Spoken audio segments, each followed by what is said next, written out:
Hello, everybody, and welcome to another Top 10 edition of Magic Mics, proudly sponsored by our Patreon supporters and CoolStuffInc.com, where you can find cool stuff in stock every day. And check out our co-sponsor, CardHoarder.com, offering the best inventory prices and delivery of cards for Magic Online. And check out our Altar Sleeves. Support the show by using the code MagicMics at checkout for 5% off anything in the store. I'm Evan Irwin, and we get started each week by saying hello to my two co-hosts, MTG Nerd Girl. Hey guys, welcome back. Ruben Wrestler. Good afternoon. How's it going? It's another day in paradise as we get through the giant winter storm. That's true. It's fun. Yeah, I heard that there were like tornadoes down there this week. It like froze, or there's like frost in Miami this morning. Everyone was like losing their minds. It was a lot. Well, that said, it's warmer now in here. And we also begin with our choice of the top comment from last week in a segment we call Honorable Mention, where Ruben will tell us who was the most eloquent, letting us know what card we did not choose as one of our top 10 green cards on Arena. Ruben? Well, speaking of hell freezing over, I'm actually going to pick a card that Evan liked and I didn't when it was first spoiled, and I ended up eating crow on this one. Mm-hmm. Blake O. Johnson writes, one card I would have to add to this list is the Green Baneslayer Angel himself, the Elder Gargaroth. This beast does it all, and then some. With Vigilance, Reach, and Trample, he's able to attack and block most anything, including said angel. And oh, by the way, he can draw you cards, gain life, or make a 3/3 beast. Windmill Slam in limited and an instant kill target in constructed formats. I can't think of a bigger brick wall for aggro decks. As Evan would say, stone cold Nutter Butters. Yeah, it's real. And it's super duper good. It showed up in Core Set 2021.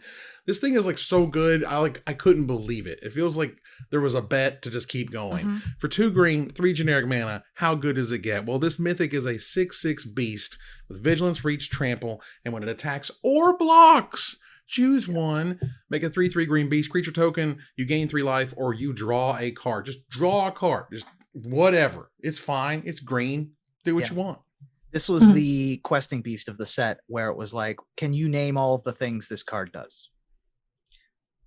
Yeah, it's a pretty new card. Is it? Mm-hmm. It's not seeing a lot of Eternal format play right now. Is that right? I don't think so. I think it's seeing some like historic play. Yeah, historic play. You know, maybe Pioneer. It can sneak in there. Like this was a monster in Standard while it was in Standard. But it is a 5-drop that does nothing the turn you play it. So you know the ceiling on 5 drops at all is pretty high. So we'll see. For anything to be constructed playable, generally it has to do something when you play it, or it has to be such an incredible rebate when you do and finally get your turn back. Well, you get stuff like Elder Gargaroth. Yeah. But that card is absolutely terrific. Thank you, Blake O. Johnson, for being a part of the show. Please contact us on social media for your prize, and that's us. Don't contact Cool Stuff. Contact us. Oh, did that happen? That happened, and I was wow. Oh. And don't contact me. Also don't contact me. I get them every time too. But well, technically, you're the person that they right. I understand that one more. I respond through the official channels. But if you message the Magic Mics Twitter account, the Magic Mics Facebook, or the email. We have an email address. That's it. Congratulations to that winner. Thanks again to CoolStuffInc.com for sponsoring this giveaway. And stay tuned for our top 10 list this week, and maybe you can win next week's free gift certificate, because it is time to talk about the entire Innistrad block. I didn't want to talk about just Avacyn Restored because it had its own problems, issues, cool cards, own problems and issues. Didn't want to just talk about, of course, Dark Ascension. That'd be weird. But didn't want to talk about Innistrad and Dark Ascension and just leave AVR out. So we put them all in there. And didn't really want to talk about Dark Ascension and AVR together either, because they were never drafted together. They were never. I think for me, I felt like there was a lot more relevant cards in Avacyn Restored. So we could have maybe done Dark Ascension and Innistrad together, because my Dark Ascension was pretty light. But I think Avacyn, there were so many cards that it could have had its own platform, I think. Mm-hmm. But yeah, I think this is still pretty good. Absolutely. So let's go ahead and get started here with number 10. Ruben, what's number 10? Well, we did end up with a lot of cards that we could talk about. I mean, everyone's lists were 100 cards long. And I've talked about a lot of these cards before. So I did something a little different with my list. I basically scrolled through the entirety of cards that were from one of the 3 sets. And anytime a card made me happy to just look at, I put it on my list. So if it sparked joy. If it sparked joy, and made me smile. I'll just be smiling this whole episode because these cards make me feel something, and that thing is good. And my number 10 just makes me feel good about how it came together. It doesn't do anything, earth-shattering or groundbreaking. It just does what it says that it does, and that's Army of the Damned. Okay. 5 generic black for a sorcery with flashback of 7 black. It's a mythic from Innistrad, and it says you create 13 tapped 2/2 black zombie creature tokens. This card just makes me so happy. I love that, this was the first time with the Innistrad was now using the number 13. This felt like an Army of the Damned. And this was also the first time we had zombies coming into play tapped. So it felt like it was the slow, inevitable death. Yeah. When skimming through, this was one of the ones that kind of so I was scrolling and I was looking for art that would catch my eye, because then I know that that's like the relevant card that we've been seeing. And I saw this and I was like, oh, I loved casting this in limited. It was the most silly, nonsensical thing. This card is a ton of fun and very flavorful. It's sort of a given these days that, the slow zombies are coming to play tapped or whatever, but that was really novel. That was like, oh yeah, this is the George Romero type, slow zombies are going to come and get you, but it's going to take a minute, and big, huge, splashy spells like this are great. I love that it just got reprinted in Midnight Hunt Commander decks. I thought that was sweet. But yeah, it's a big, fun, splashy, silly card. Let's go. That was fun. Nerd Girl, what's your number 10? So my number 10 is it got a spot because it's an archetype that I like. I think that these cards are very fun to play. And if I'm going to shuffle up a deck, especially with very little experience, then this is something that I'm going to be drawn towards. Also, this card kind of led the way for a new card. It's the namesake. And that is Champion of the Parish. This soldier token is 1 mana for a 1/1 human soldier. And it says, whenever another human enters the battlefield under your control, put a +1/+1 on Champion of the Parish. And as you guys know, we just recently got a reprint for the zombie side of Champion of the Perished, which I think is just super flavorful. And I love the human decks, and it's super cool. Yeah, this card's fantastic. Yeah. I mean, go ahead. Card's been a staple of modern humans, being the go-to 1-drop other than Ether Vial, I suppose, back when the decks was more of an Ether Vial deck. But yeah, this has always been a solid turn 1 play, whether you're following it up with Gather the Townsfolk, which of course Magic Mike's loves a lot, or something like Conclave Mentor in the cube, to be able to get some additional tokens on your on the board and on your creatures. Just goes well, and it's one of the scariest 1-drops that's ever been printed. Yeah, it's $3 no matter what. That's your floor. It's good and casual. It's awesome in any human space commander deck, for example. You'd always have this guy in there. And it's also a card that feels innocuous rather, where you're just like, it's a 1-man 1/1. Oh, it became a 2/2. Oh, it's fine. And then you start doing stuff, and then it's take 6, and you're like, wait, right.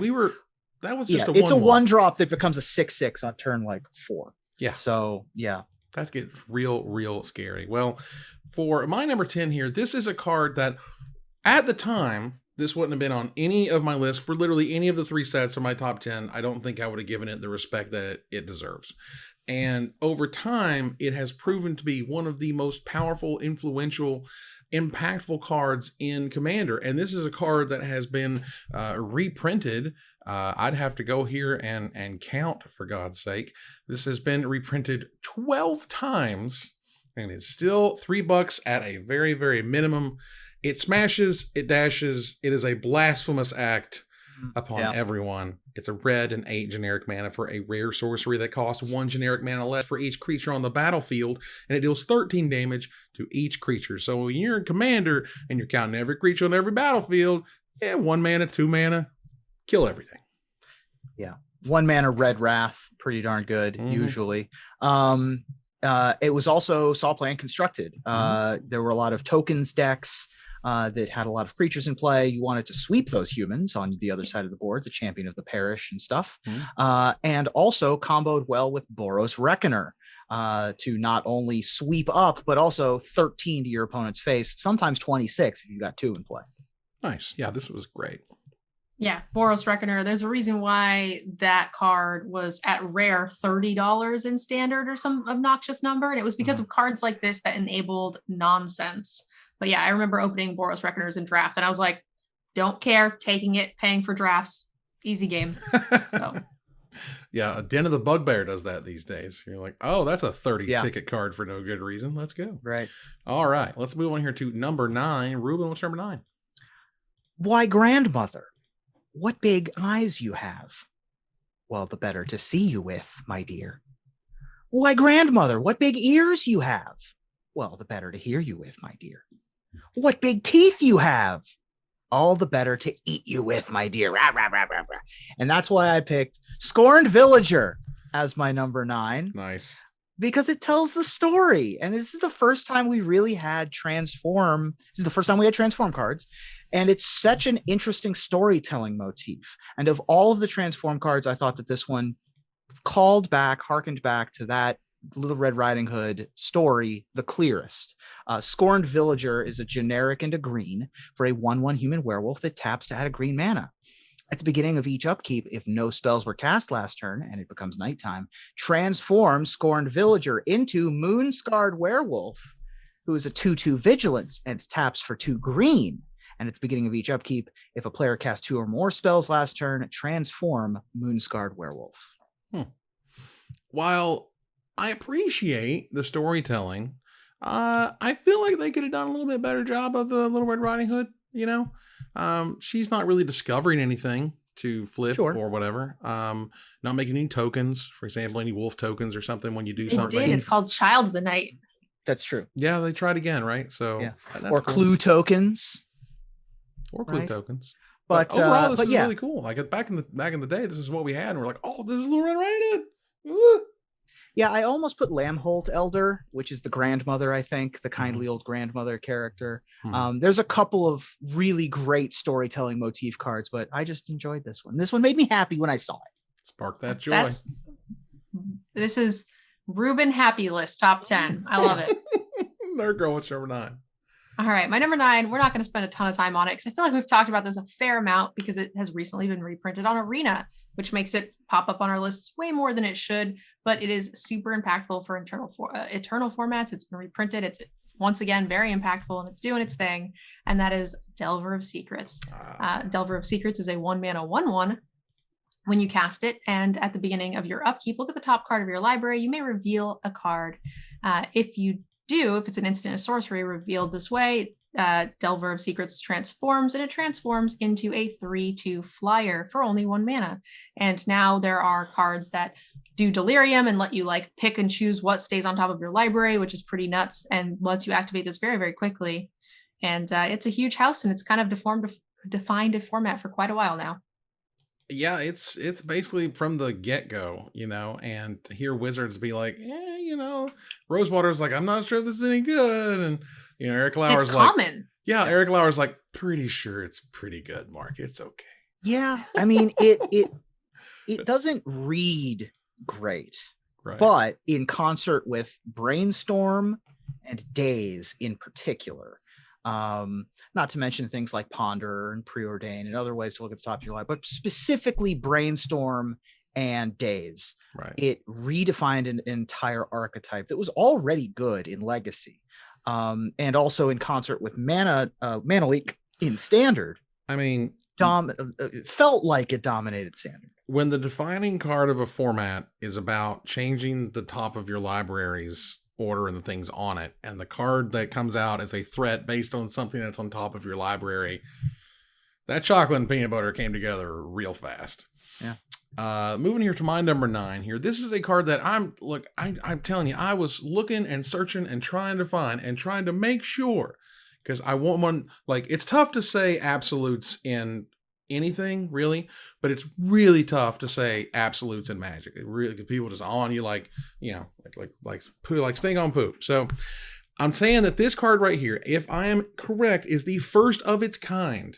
Now, back in the day in Lorwyn, we had Oblivion Ring, and that was sick. It was so cool. And there was the Ring of Sugar and all that cool stuff, and it was great. But they never put it on a stick. until Fiend Hunter showed up, and this card was awesome. This card ran right into my cube. This card was super awesome in Standard, was great from the moment it entered and left. Can't say enough good things about Fiend Hunter. It's 2 white and a generic mana for a 1/3 uncommon human cleric. When it enters the battlefield, you may exile another target creature, and when Fiend Hunter leaves the battlefield, return the exiled creature to the battlefield under its owner's control. That's what it does. Yep. Yeah. I like creature O-rings, and for a long time, white struggled with removal, especially in limited. So things like this is definitely where you want to be. So I really appreciate them. That has kind of gotten a little easier over the past few years for white, for sure. But this is a good staple for sure in any set. Yeah. And most of the time they print these as 2/2s, which die to whatever 1 mana removal spells in the format. Your brutal Cathars and your Banisher Priests and whatnot. This being a 1/3 was actually super relevant because you could stand in front of your opponent's 2/1s, your 2/1 vampires on the other side of the board, and could also just survive a shock, which was not super common. Was not nothing for the time. Yeah. All right, let's move on here to number 8. Ruben, what sparks joy at number 8? Oh my God. If this does not make you all smile, nothing will. There will be no card that makes you happy if you don't smile when I read to you what Jar of Eyeballs does. Oh boy. Jar of Eyeballs is a 3 mana artifact. When a creature you control dies, put 2 eyeball counters on Jar of Eyeballs. Pay 3 generic tap and remove all eyeball counters from Jar of Eyeballs. Look at the top X cards of your library, where X is the number of eyeball counters removed in this way. Put 1 of them into your hand and the rest on the bottom of your library in any order. And this was from Dark Ascension. If only it had said, unless it's a Cyclops, and then put 1 eyeball counter. Right. I was going to say, if this was like an unset, they should have made you count the eyeballs. Count the eyeballs. Eyeballs if it's a spider, put 8 eyeball counters on Jar of Eyeballs. Yes. Yeah. Cyclops or whatever, or possibly none. It could be like some weird thing with no eyeballs. Headless a jellyfish or something. Right. Yeah. Headless horseman, Man no of eyeball War. count. No eyeballs. Sliver. Jellyfish, no eyeballs. Nothing. Let's go. That's right. awesome. This was a super cool, fun card. This card isn't like a tournament anything, not even a casual anything. It's just a cool, fun card. It's It also wasn't very even good in limited. flavorful because the eyeballs is how far you can look into the deck. So like it's so flavorful and creepy. So I feel like I'm a witch and I'm getting to like see into the future because I have these eyeballs. Very fun, very Ruben. Useless card. It's totally useless. Like It's horrendous. It's one so of those, bad. It's so bad. It's like you're telling me I'm having to play a 3 mana, it does nothing. Something of mine has to die, but it can't be a token. And then after that, I have to pay another 3, so 6 mana, and hope to look at the top 2 cards of my library and put 6 mana for a card, and something had to die. Okay, I'm done. But if Tibor and Lumia goes to my graveyard, I should get 4 counters. If Jihao-Dun the One-Eyed goes to my graveyard and I get 2 eyeball counters, I'm calling security. Flavor Judge is going to come is unacceptable. sweeping in. It's going to be bad. That's right. Nerd Girl, what's number 8? All right. So my number 8 is one of the ones I wanted to put on because when this card came out, I thought it was super cool. It inspired some of my favorite cosplays.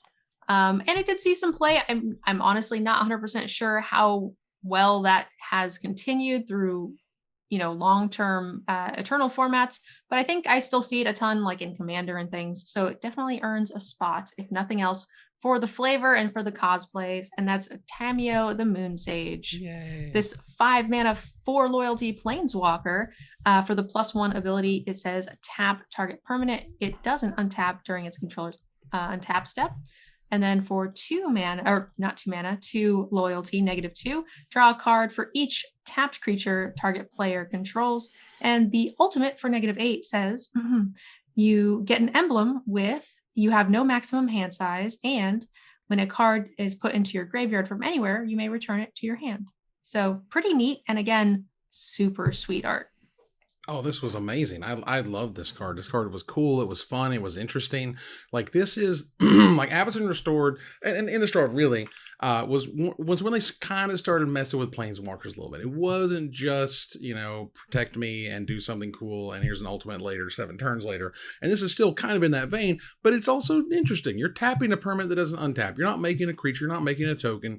You're drawing cards, but based on certain conditions, and it's based on certain players, and that's really cool in multiplayer formats. So this card had just a ton going on, and I loved it. I thought it was great. Super powerful 5-mana planeswalker. I mean, it's tough to get play anywhere in older formats when you're 5 mana, but this is kind of, at the time it came out and people were like, this is the blue control planeswalker for standard, which is an impressive feat when Jace Beleren exists as a character. This thing was all over the place in standard. Yeah, this card was really cool. And, sometimes, what you would do was you'd play Tamio, you'd -2, you'd draw maybe 3 cards because they had 3 creatures. But now they're going to kill her from her 2 loyalty, but you also gained some more life in that way, in that you got some cards, you stopped some damage coming through. Tamio did a lot of stuff coming and going. Card was sweet. All right, let's move on here to my number 8.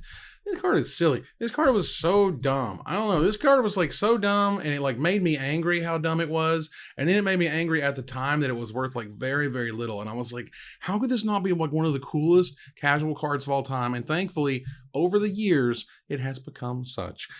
The absolute nonsense that you can get into with Deadeye Navigator is just endless. It's an endless stream of nonsense. Deadeye Navigator is 2 blue, 4 generic mana for a 5/5 rare spirit. It has Soul Bond, the magical mechanic from Avacyn Restored. You may pair this creature. With another unpaired creature. When either enters the battlefield, they remain paired for as long as you control both of them.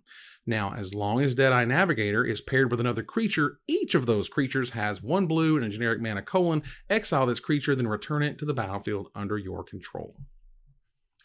Shenanigans. Yeah, this card goes infinite relatively easily, because if you have any creature that's able to untap itself or produce more than 1 mana, things get silly very quickly. You can have something along the lines of Kiora's Follower to untap a Gaia's Cradle, right?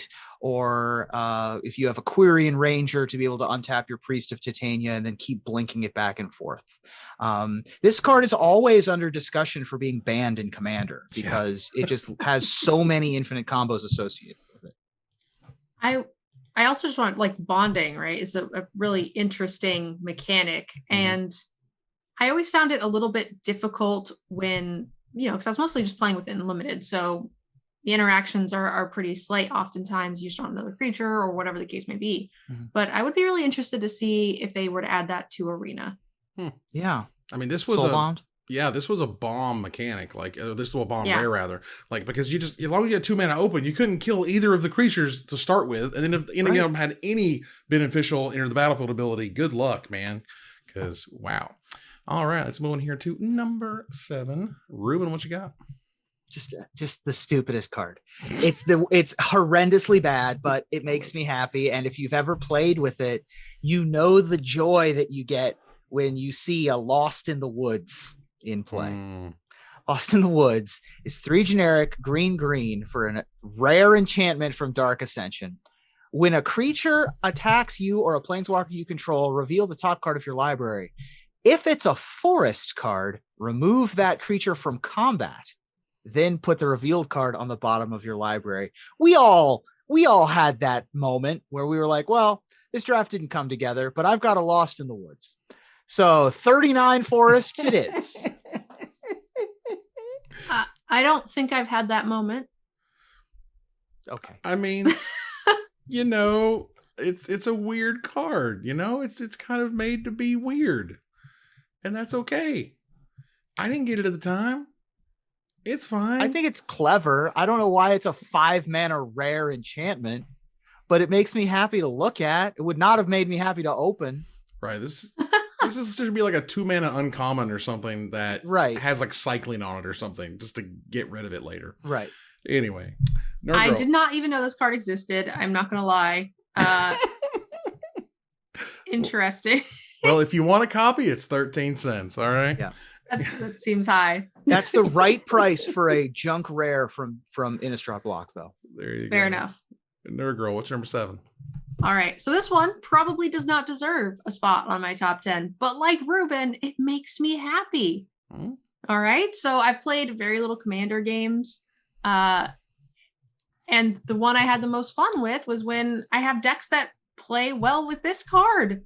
this card is just a cool archetype and mechanic, and it's the type of deck I want to play for fun, casual Magic, and that's Exquisite Blood. Ooh. This 5-mana enchantment says whenever an opponent loses life, you gain that much life, and you just play that in EDH decks with a ton of cool vampires, and you get to have a really good time, and it's super fun. And it's super expensive. It's Yeah. a $40 rare. Wow. The only time it's been reprinted was a Secret Lair, right? Or No, did they recently reprint it another time? It was in Jumpstart, still $35. Okay. It's on the list, $37. And there's a $40 Secret Lair version. Yeah, they need to put it in a real Magic set. Yeah, Exquisite Blood goes infinite with Dina Soul Steeper as your commander. So it's very easy to go infinite with, in addition to, also Sanguine Bond and other effects that are very similar. Even if you're not going infinite, it's just good. It's just good when you are getting extra value off of things you're already doing. Yeah, there's a ton of little life linking vampires. There's also like the vampire says whenever a vampire attacks, you drain a life basically. So then you get to do the double thing, and it's just super cool. It gets out of control. I think that's the I'm way glad to it put exists. I'm also glad it exists. I wish it didn't exist at quite that price tag, but Yeah, this is another one that they this is the Bloom Tender Craterhoof Behemoth. Like, we need a reprint of this. Indeed we do. So I'm pulling up my number 7 here. Scryfall is going a little slow this evening, unfortunately. But I can tell it's all those ice tornadoes happening in Florida. I know, right? I can tell you this is one of my favorite cards just ever. Now look, you can hate on Miracle all you want, all right? You can hate on Miracle. It's fine. I don't care. It's fine. Because Miracle was not made for you. If you don't like Miracle, you're probably super competitive, because the more competitive you were, the more you hated it, because variance sucks. And trying to get rid of variance is largely what you try to do when you're, playing at that level. But it also gave us one of the greatest gifts in Magic history. When someone ripped against LSV and Kibler a Bonfire of the Damned. Was it Huey was there too? Was he in that one? Oh, it was LSV, so Kibler. LSV, BDM was there. And then the national team that year was Joe Panaccio and Alex Binnick. Oof. And then they were playing against Chinese Taipei, I think. I think so. And so either way, one of the most epic gifts, I will beg Rich to put it in here in some form or fashion. It's about 5 seconds long, and it is a Bonfire of the Damned right off the top to win the match. Bonfire of the Damned is a red and XX generic mana for a mythic sorcery, and it says it deals X damage to target player and each creature they control. It miracles for a red and X. You may cast this card for its miracle cost when you draw it, if it's the first card you drew this turn. So, no joke. These days, $1.50, maybe $2 to get you a copy. Back in the day, it was like 40-something plus dollars, because this was the stuff. Yep. Yeah, I'm looking at it right now. It looks like Aaron Forsyth is in this gift as well. Mm-hmm. That's a fun card. I definitely played a fair amount of that back when that was printed. It doesn't surprise me that it's not holding its value here in Eternal formats, but definitely a heck of a card in its day. Yeah.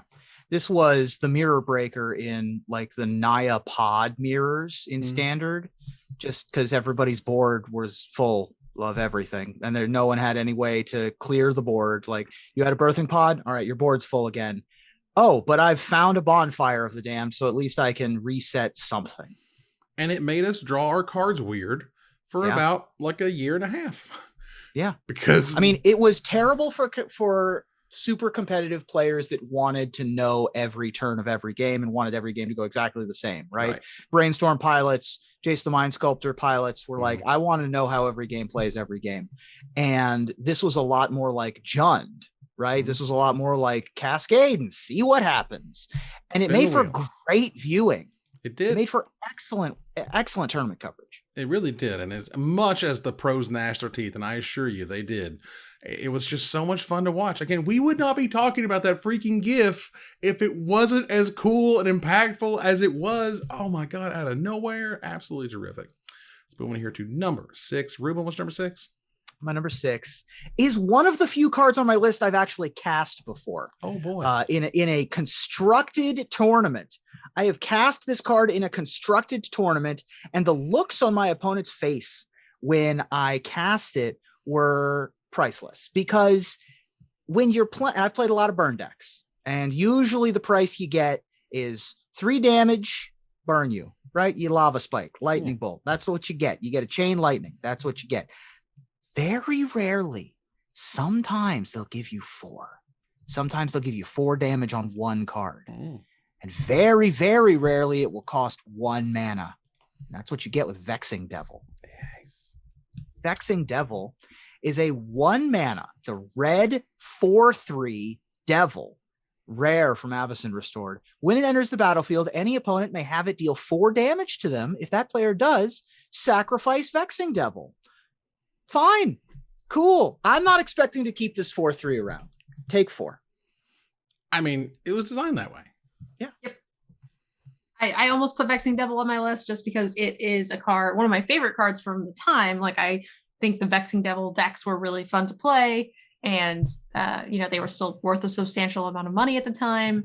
Yeah, these were really cool cards. I definitely like Vexing Devil a lot. Still a $5 card. I mean, it must still be seeing play in burn decks somewhere. Yeah, I mean, I can imagine, like, this was a card that was like, I just could not figure this card out. I was like, this card's great. No, this card's bad. Wait, this card's great. This card's bad. Like, it's not great on a top deck when they've got a high life total. I get that. But it also leads to incredible starts. And sometimes they just let it live. And they should have paid the 4. And you just got to get them. And you're like, well, next time you'll know. Pay the 4. Nerd Girl, what's number 6? So we got one of the staples, probably one of the cards I'm not super thrilled or excited to have on my list, but it's very impactful, and I think it sees a ton of play. And that is, it's also a card that they've reprinted a few dozen times and even made it a GP promo card because it was so, relevant and a sought after card, and that's Gristlebrand. Nice. This is an 8 mana, 4 colorless, 4 black for a legendary creature demon that has lifelink and flying, and you may pay 7 life to draw 7 cards, and it's also a 7/7. So I feel like it should have cost 7, not because it's not already broken, but like there's a 7 theme here, and I'm just a little disappointed, but I'm sure that would have made it even more busted than it already is. But this is definitely a card that is always somewhere, right? Like, it's been reprinted into the ground, right? It's like still $10-15. Oh, yeah. It's still worth good dollars, $20-$30 for the secret layer stuff, and $10 generally everywhere around. I know Wizards was very fast to say, we understand the 7 thing. It was way too good at 7. Yeah. It just was. 7 is a reasonable number to cast things at. Mm-hmm. You know what I mean? Like, I've hard cast Elish Norns. Yeah. Every time you go up another mana, it's even hard. Like, 8 is such a high number. It's up there. They could have done something along the lines of make it cost 7 and then you have to pay 7 life when it enters the battlefield, even before you use the ability. But that would have been too punishing. That'd been clunky and kind of ugly. As is, it's insane. It's so insane. Good. It is one of the 2 creatures that you have in your sneak and show decks that you're trying to sneak and show into play. It's, it is also in instant speed reanimator. Sometimes I think Tin Fins is a different deck. Instant speed reanimator is the shallow grave corpse dance deck. Then you've also got Tin Fins, which is kind of a storm deck that wants to cheat Gristlebrand into play and just use it as a draw engine. It's also an oath target in Vintage. I mean, it's all over the place. It's a reanimator target and reanimator. It is everything to everybody. It is banned in Commander. And that is the only thing that keeps this price from not being $40-$50 a copy, because it would be bananas if it were. Yeah. But Gristlebrand is a fantastic Magic card that I'm glad it exists, and just helps tell the story of Liliana and how cool and badass the demons she was dealing with were. Yeah. So that was really fun. For my number 6 here, this is a card that Wizards has gotten kind of close to doing again, but never again after this one time. And Aaron Forsythe has specifically brought this card up, and I was like, what do you think about it? And this card in particular, this one card, changed how you played Standard Magic for a long time, for a year and a half. The question was always, first of all, hello, Scryfall, come on. The second question was like, are you sure? You sure you want to put that planeswalker up to the ultimate? Yeah, you want to go up there to the Yeah. Because Zealous Conscripts says what's up. Now let's see if I can do this from memory because it's not on the screen yet. Zealous Conscripts is a red and 4 generic mana for a 3/3 rare creature human warrior. We are here, Zealous Conscripts. That's right. So it is a human warrior, a rare human warrior with haste. So 5 mana, 3/3 haste. What does it do? When it enters the battlefield, you gain control of target permanent. Let's go over that again. Not a creature, not an enchantment, artifact, whatever. No, anything you want. You gain control of target permanent until end of turn. Untap that permanent. It gains haste until end of turn. So you grab that planeswalker, you pop off that ultimate, and they feel dumb. And it was amazing. And you would see people who would have crushed their opponents if they had just went to the ultimate and popped the ultimate, and they had the ability to, but they were so scared of Zealous Conscripts, they just never did it. Card's amazing. I mean, the flip side of that is that I've definitely taken my opponents, Tamio, the Moon Sage, Jace, Architect of Thought, and ultimated them as well. So yes. Oh, exactly. It's fantastic. Yeah, this was a fun one in the birthing pod mirrors as well, because you could take your opponent's birthing pod to jump to 6 to get your Titan, which was fun. There was a lot of interesting things that you could do with Zealous Conscripts. Untap your own birthing pod, for example. It also combos with Kiki Jiki to go infinite in the cube these days. There's so much you can do with it. Wow. I have not played this card, but it sounds like it does an awful lot. Oh, it does so much. I would love it. I would love this thing to just be straight up reprinted. I would love for this thing to have like a small version that takes like a mana value of 3 or less or something. Yeah. Give me some different ways of taking just permanence, because man, that's just crazy. And sometimes you would take their land. I know it's a little weird, but every once in a while you just needed that extra mana for whatever reason. Right.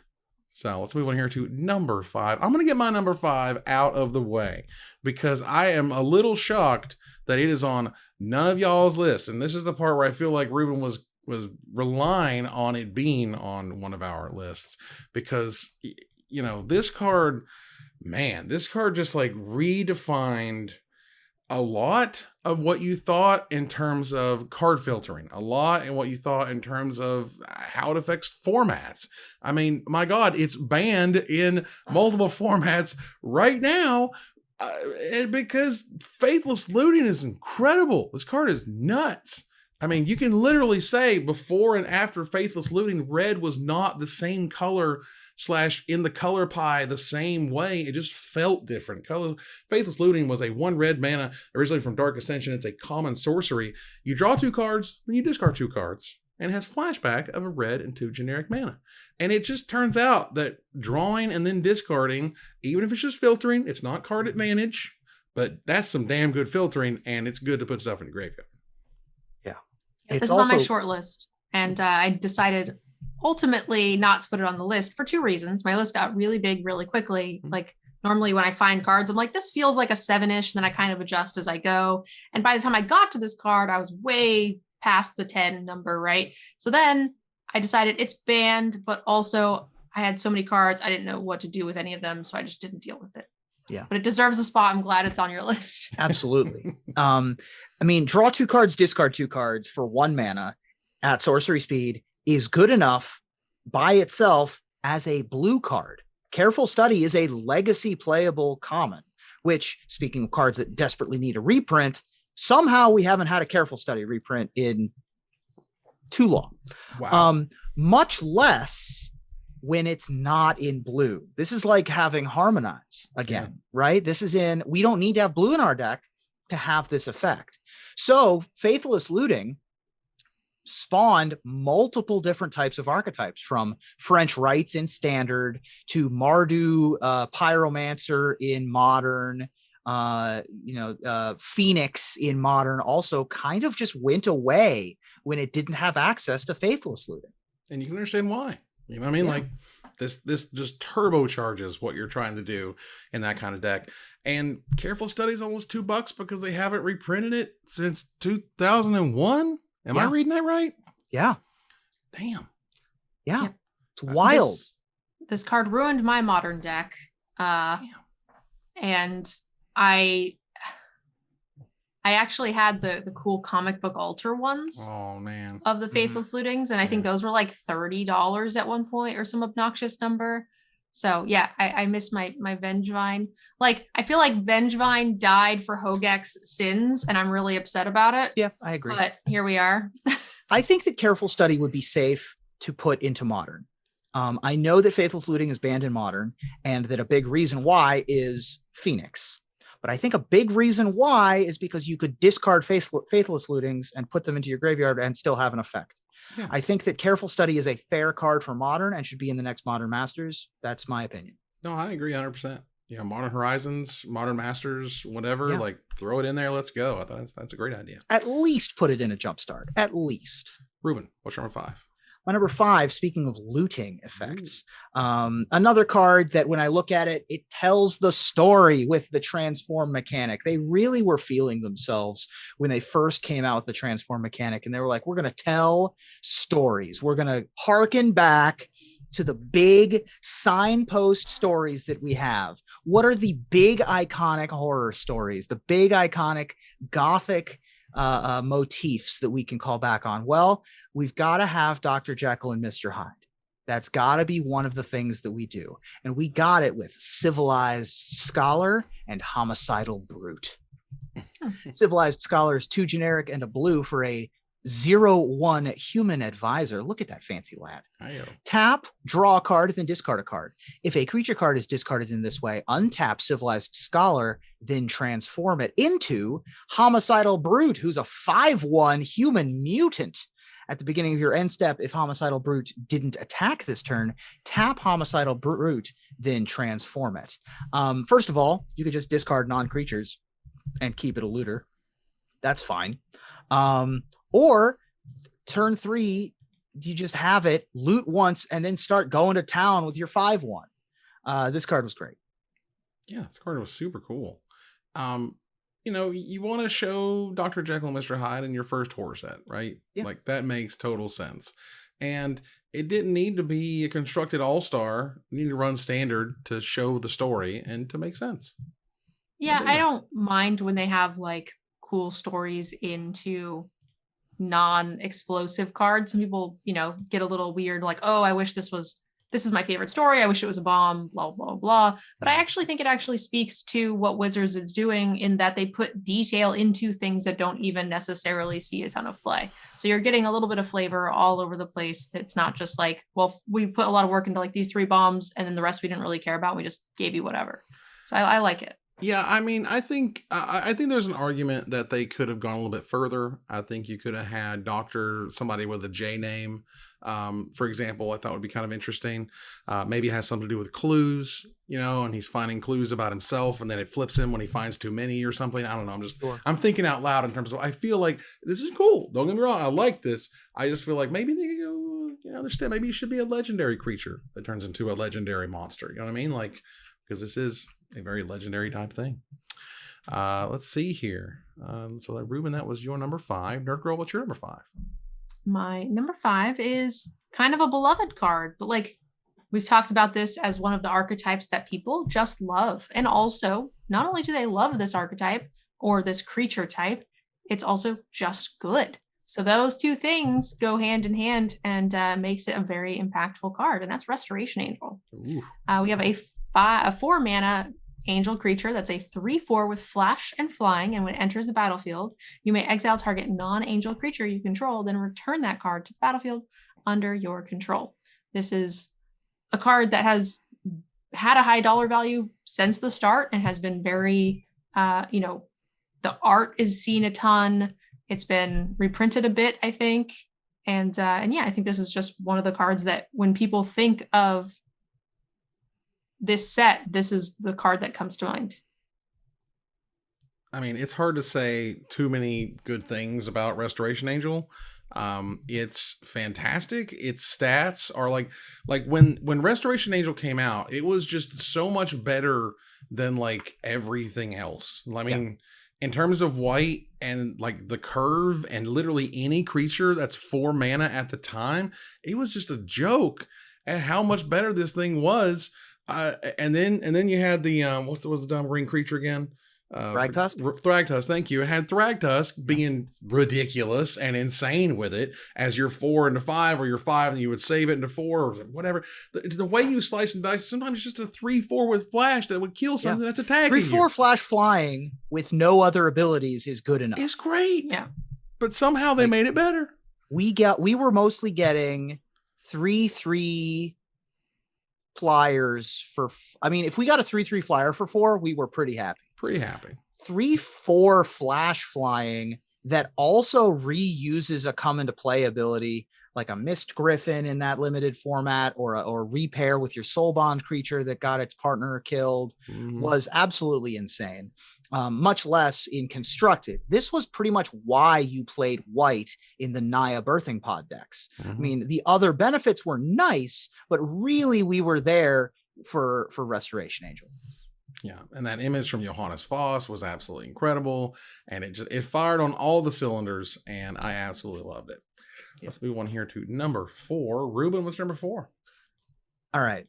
So in April of 2016, there was a Reddit user who was offering professional Magic the Gathering players Bitcoins to play a Magic card at an upcoming Pro Tour. Specifically, they were paying, I think they were paying 90.5 Bitcoins. I want to say it was almost 100 Bitcoins.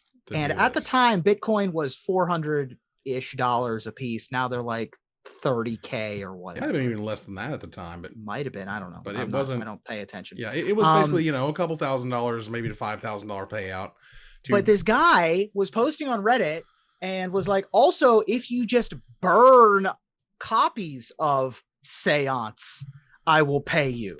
And it was a meme, and it was one of the weirdest. It was weird. Like months of Magic, but also the card Seance kind of makes me happy. The meme part of the story is why it's so high on my list, but the card itself does feel like a Seance.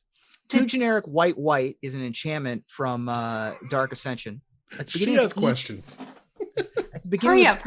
At the beginning of each upkeep, you may exile target creature card from your graveyard. If you do, create a token that's a copy of the card, except it's a spirit in addition to its other types. Exile it at the beginning of the next end step. No haste. Just come talk to a ghost for a turn. So did people take him up on this offer? Nobody did. Not one person. Nobody? Because, Bitcoins are worthless. What are you going to do with a bunch of Bitcoins? I mean, I would rather, if I win the tournament, I'll get 25K. Yeah, that's way better. If I do what you say, then I'm just going to get 10 Bitcoins. Right. I thought you said it was like almost 100 Bitcoins, and you thought they might be 90.5 total is what he had. Oh, I see. So he's like, I thought that was per thing, I'd slam. I think he was offering a Bitcoin for someone to play for Seance at the Pro Tour. I think it was more than that, but either way, looking back, it was an absolutely insane number or amount of value that they were offering based on things no one knew at the time, and it was all question marks. But it was a super fun story to look up. Nerd Girl, what's number 4? I'm blown away. I had never heard this story. It's a great story. Okay, so my number 4 is I think it deserves a spot on the list, and it's in the top 5 because it's only an uncommon. This thing can win games from out of nowhere, does a lot of work, kind of makes a particular deck work. It's like a build around at uncommon, and that's Blood Artist. Ooh.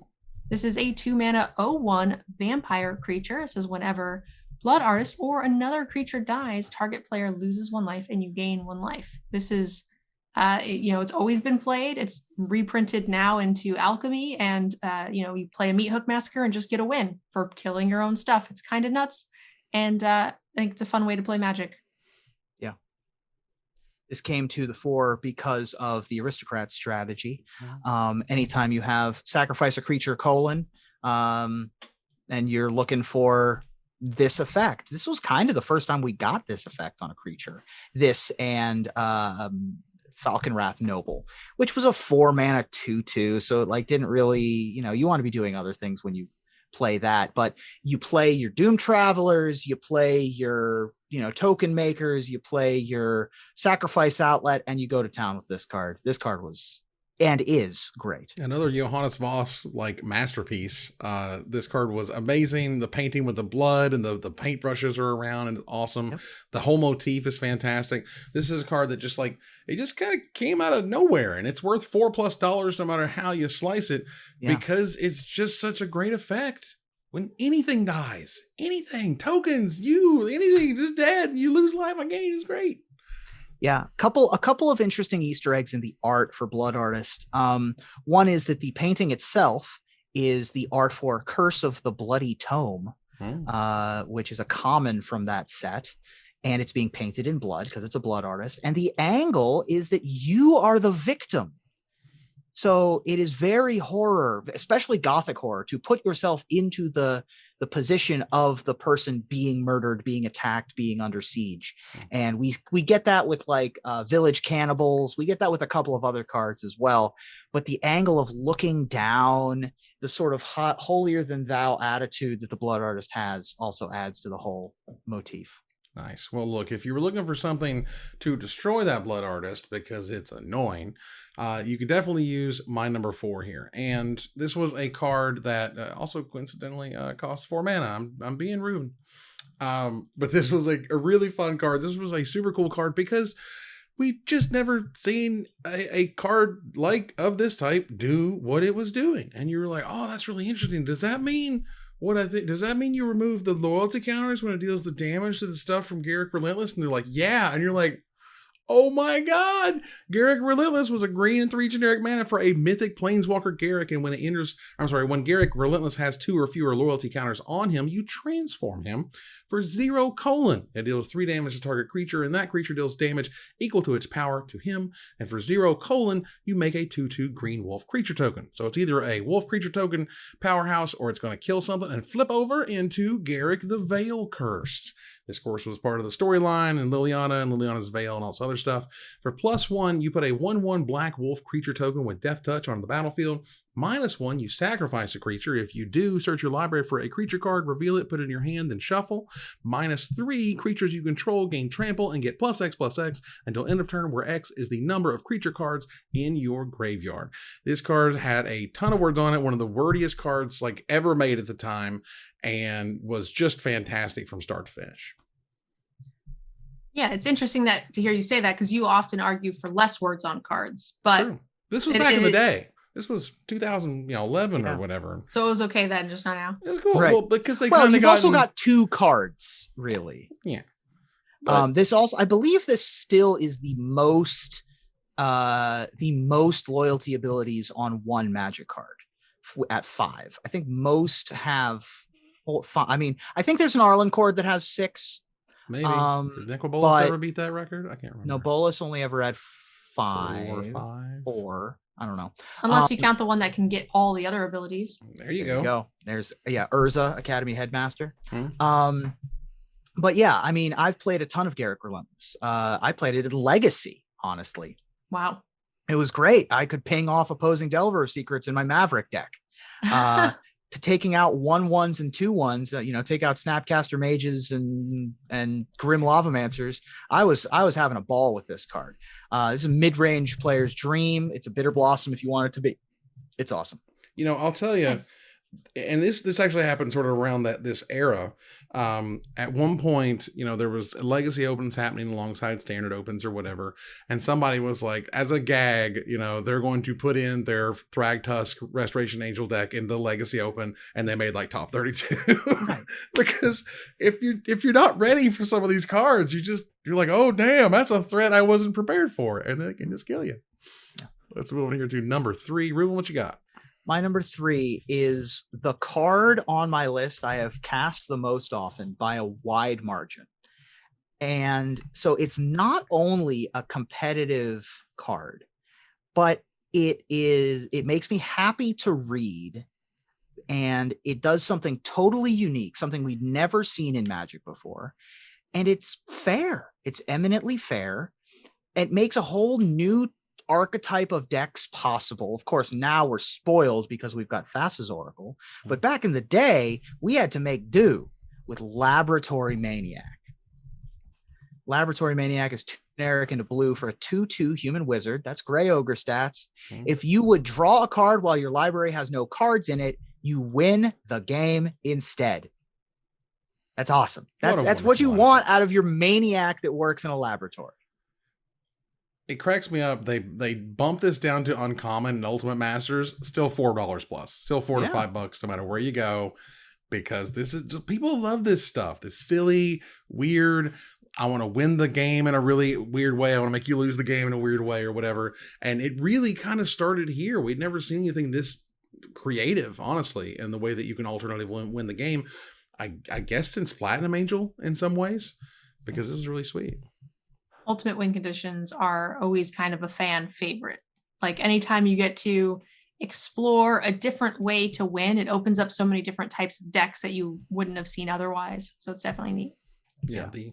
This is the type of card that inspires a certain Magic player to just love Magic. Like, this doesn't do much for me because I'm trying to win all the time, blah, blah. But when you're trying to get creative and interesting, well, this is your puzzle to solve. And it also spawned a number of combo decks, not the least of which is Ad Nauseam, where you would play an Angel's Grace or a Phyrexian Unlife and draw your entire library and then draw a card while you have no cards in your library. Well, if you have a Lab Maniac in play, you get to win that way. It was also, this was before we had that, like I said, before we had Thassa's Oracle, and also before we had, I think it's, what is it? Phyrexian, like turn your library into your graveyard that got banned. This was a combo with Leveler. When it first came out. You're talking about that creature from Pioneer that got banned? Yes, the Pioneer creature that got banned. Yeah. And so people tried to make this work with Leveler, which was also a ton of fun. Nice. You can try to jump through hoops if you want, and Laboratory Maniac will give you a pretty big hoop to jump through. Nerd Girl, what's your number 3? All right, my number 3 is a card that we are seeing on Arena. It's recently reprinted in a Secret Lair. And no matter what, this card is absurdly expensive, and we're just starting to see reprints of it. So it might come down a bit, but it's definitely a fan favorite card and deserves a spot on the list. And that's Crater Hoof Behemoth. Ooh. This behemoth costs oodles of mana at 8 mana, but you're likely going to be cheating it into play. It's a creature beast. It's a 5/5 with haste. When it enters the battlefield, creatures you control gain trampled +1 or +X until end of turn, where X is the number of creatures you control. So people are even actually playing to get this in the silly format on Arena, right? Like they're getting to this amount of mana and then stopping to try to hit Crater Hoof Behemoths. The the Momir. Yeah, Momir, right? Like this is such an iconic card, and it was recently the new feature for the Secret Lair for Extra Life. So I'm also a big fan of it for that reason. Yeah, this is just a hell of a Magic card. You know, it's big, it's scary, it's creepy, and it's going to kill you is what it's going to do. Yeah. Crater Hoof Behemoth has been a powerhouse for a long time, but not for its entire life of being printed. I mean, this card's way too big, way too expensive to be played in any format other than Legacy, where elves can go get it with Natural Order. Right. So we're just going to leave it over there in the $3 Mythic Rare pile. Right, the $1 rare box. About a month, 2 months in, old Brad Nelson and Martin Juza and I think Jacob Blonsky, or one of those other Europeans came up with Hoof There It Is, which the entire deck was Crater Hoof Behemoth. What we're going to do is we're going to play Mana Dorks. We're going to play Unburial Rites, and we're going to play Crater Hoof Behemoth. And that is our deck. And that proceeded to take that Grand Prix weekend by storm. And that's how you help define a format. That's how you get this card to bump up into $40 range, and it's basically never, ever fallen below it. Only like the kids drawing, the actual crayon drawing is like $30. Everything else is 34 plus, no matter what you're looking at. But also, and this is another one of those sort of, aces up the sleeve for Wizards. They can reprint this whenever they want, and everybody's going to be really excited about it because Crater Hoof is awesome. Avacyn Restored, notorious for being one of the least loved limited formats of all time. And so if you're a mythic from a set that isn't being opened very much, and you end up being good and constructed, you have a good chance of hitting those high dollar numbers. Yeah, I mean, you could say the same thing about Ixalan, right? It was very unpopular in a limited format. They didn't have changelings to tie it together. And Avacyn Restored was bad. It was really, really bad. And it wasn't just Miracles that did that. Miracles provide a lot of variance, which honestly was a lot more fun and interesting, but also led to blowouts. And in Constructed, when you're playing with that super high powered stuff and there's variance going on, I think you kind of expect that. But man, the swings in Limited for AVR was just, it was a lot. Well, for my number 3 here, this is one of my favorite cards to come out of Avacyn Restored. This is a card that thankfully has held some amount of value, not a ton of value, but still held a lot. Because one of the cool things about Miracle is that, when you make them, the only time you get to play the super cheap cost is right off the top. So you either got to get lucky or manipulate them there. You can make it be super powerful. And let me tell you, Temporal Mastery gave you Time Walk off the top of your library, and that is powerful. For 2 blue and 5 generic mana, for 7 mana, it's a mythic sorcery that lets you take an extra turn and you exile it, but if you miracle it off the top, it's only a blue and a generic mana. That's that magical time walk cost. That's right, it is. And it took, forgive me, who won that Pro Tour? Alexander Hayne. Alexander Hayne, that's right. Hayne train. Miracles. He just put 15 miracles in a deck. Like it was...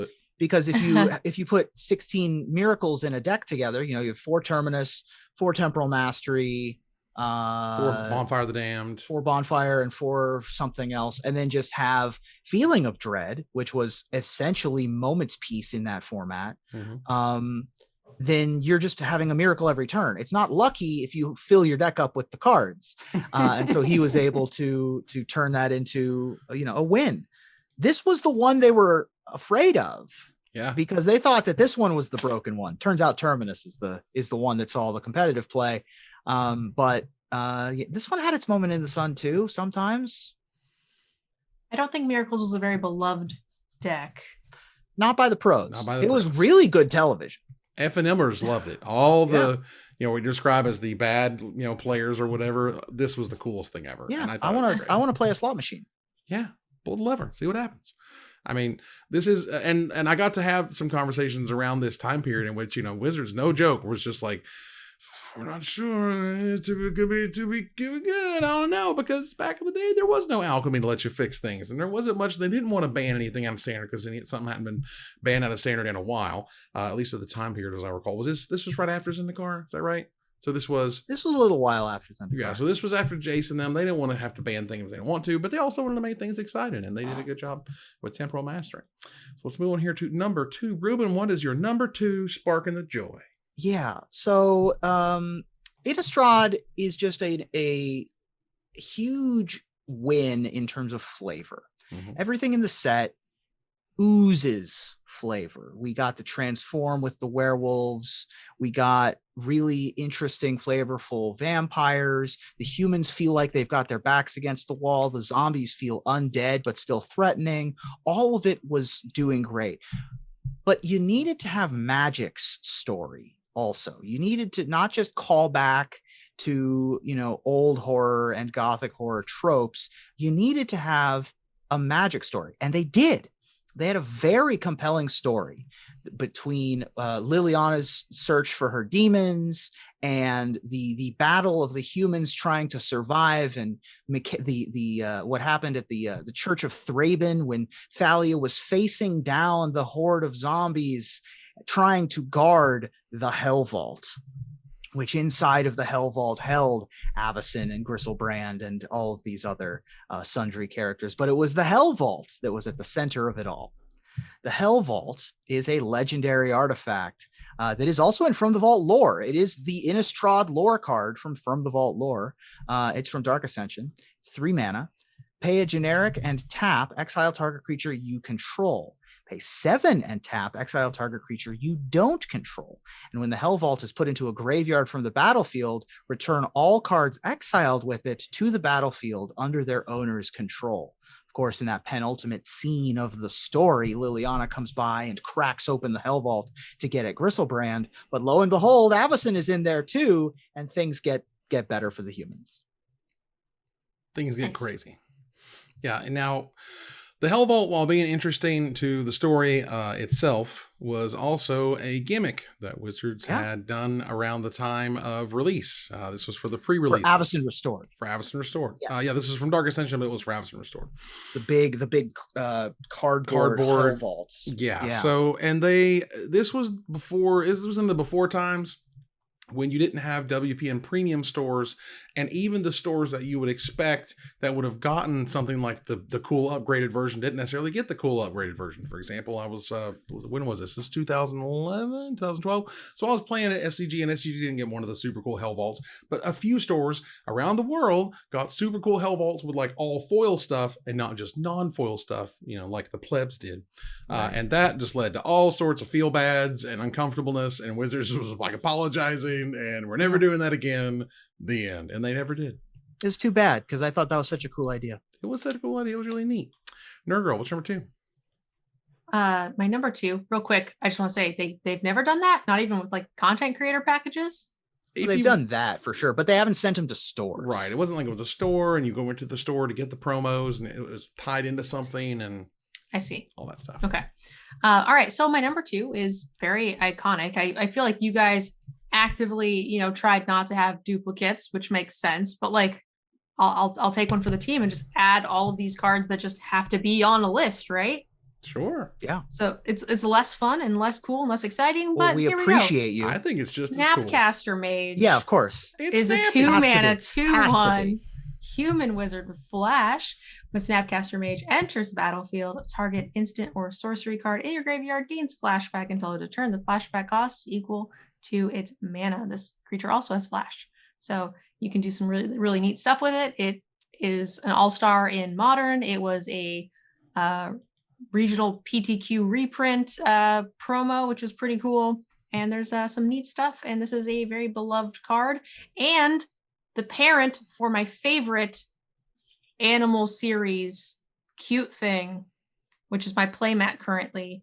It's called Snipcaster. It's a little crab dressed up just like this, and he's so cute. And it's got the little thing, and it's so good. Perfect stuff. And peach. Yeah, I mean, Snapcaster Mage is the GOAT.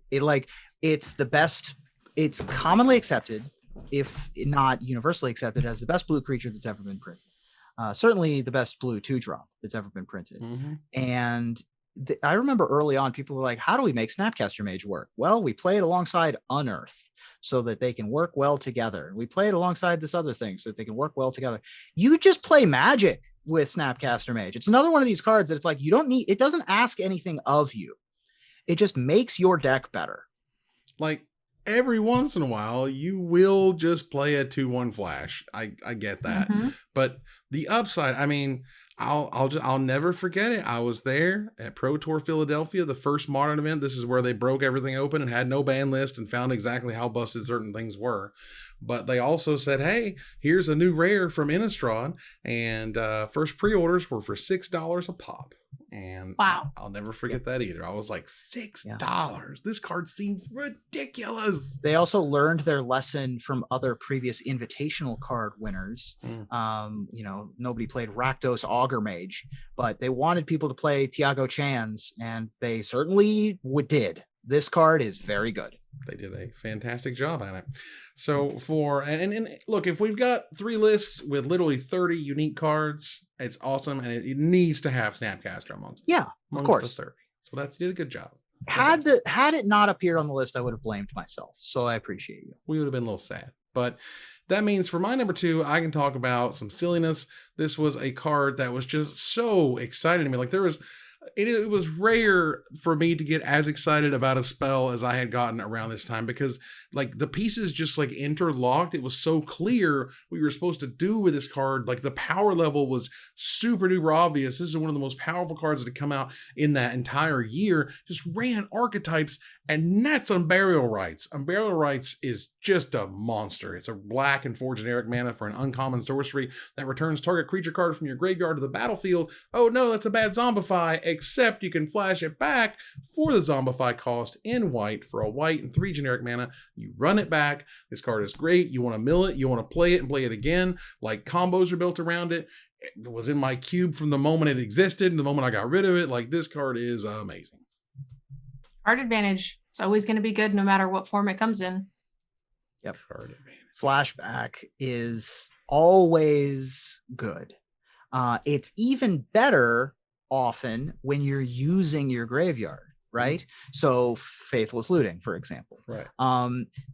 This card was good because you wanted it in Reanimator decks, and oftentimes in Reanimator decks, you also want to discard your excess copies of reanimation spells. Well, Burial Rites wants to be in your graveyard. It's cheaper in your graveyard. Yeah. So if you're using Forbidden Alchemy or Compulsive Research to put things into your graveyard, you're okay with putting Unburial Rites in there. Much less later on when you could use the old Gifts Ungiven trick, where Gifts Ungiven says search your library for up to 4 cards. Your opponent chooses 2 of them and puts them into your graveyard, and you put the rest into your hand. Well, it says up to 4. So you just go get the creature you want and an Unburial Rites and put them in your graveyard. That's just how that works. So Unburial Rites, spectacular and still good to this day. Now, I believe the confusion is that it does not say up to 4, or it says, oh, you can fail to find. You can fail. No, you're right. Let me see here. For 4. Okay, no, they originally changed it. Back in the day, the OG Champions of Kamigawa said search your library for 4 cards with different names to reveal them. Later on, they adjusted to say up to because it's a lot less confusing. But, Frank Carson, he can see right through that math. Right. Friggin' numbers in the matrix, dude. Right. Let's move on here to our number 1. Big number 1. Nerd Girl, what you got? Well, if nobody else is going to do it, I'm going to go ahead and do the thing we all know is number 1 done. anyway. We all know it's number 1. And that's going to be Liliana of the Veil. Yay. Salty. There's so many cards I wanted to put. I'm sorry. I will bite the bullet next time and do the good cards. We have a 3-mana Planeswalker, one of the most iconic, both for the look as well as the impact on formats. Liliana of the Veil is a 3-mana colorless black for a 3 loyalty Planeswalker, +1 each player discards, -2 target player sacrifices a creature, and -6 separate all permanent target player controls into 2 piles. That player sacrifices all permanent in the pile of his or her choice. Again, very, very famous card. Some of the most expensive Planeswalkers out there, does a ton of stuff. And also, I mean, how many cosplays do we see of this? This art is used for so much. It's got to be one of the most iconic cards in Magic, period. Yeah. I remember the first weekend that Innistrad was legal, and I was playing some Burning Vengeance nonsense, and my opponent Sun Titaned a Liliana of the Veil, and I was like, oh, that's what this format is going to be. This card is ridiculous.